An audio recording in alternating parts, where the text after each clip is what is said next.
Did you ever want to start a nursery and grow some trees and shrubs to make lots and lots of money? Well, that's what we thought we could do.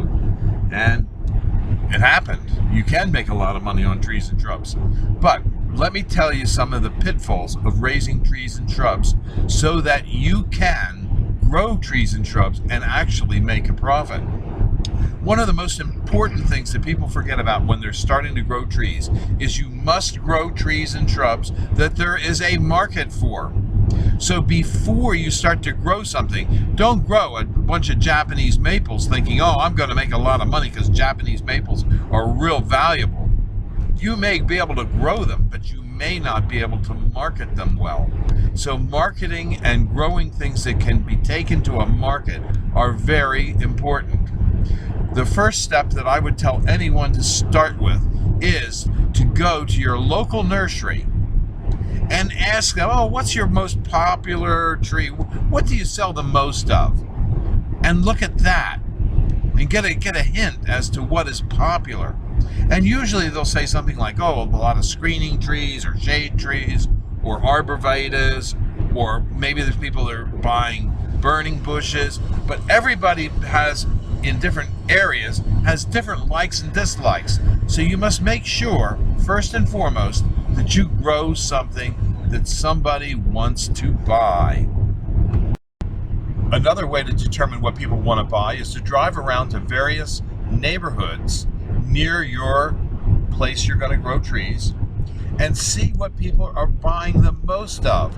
For example, people sometimes put in a screen of arborvitaes or evergreens like pines or spruces, and they don't buy just one, they may buy 20 at a time. It's easier to sell one person 20 trees than 20 people one tree each.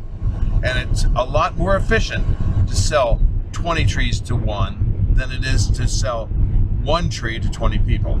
So in considering buying a seedling or a transplant or a young tree to plant, you have to have cost considerations in mind.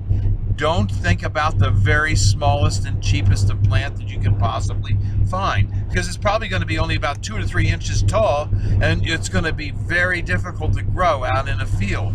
So you want to talk to your grower about what is the best size, the optimum size tree or shrub to start with, and then plant that. Because every time you plant a tree and it fails, you've lost time, energy, and money.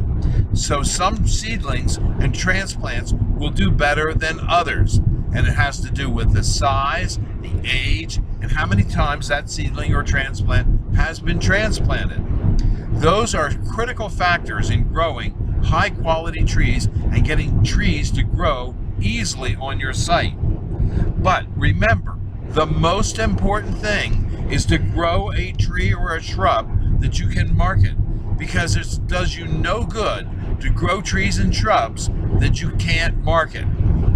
Unless, of course, you want the deer to eat them, or you just want to go out and watch the wildlife.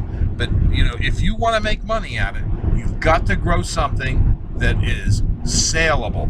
Always think in terms of, if you want to come to Highland Hill Farm, we'll be glad to give you a tour of our operations and show you how we grow trees and shrubs. And we also have equipment rentals for planting trees and shrubs.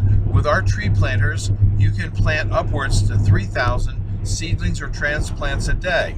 And we have the seedlings and transplants to sell you as well. So give us a call at Highland Hill Farm at 215-651-8329. Thank you.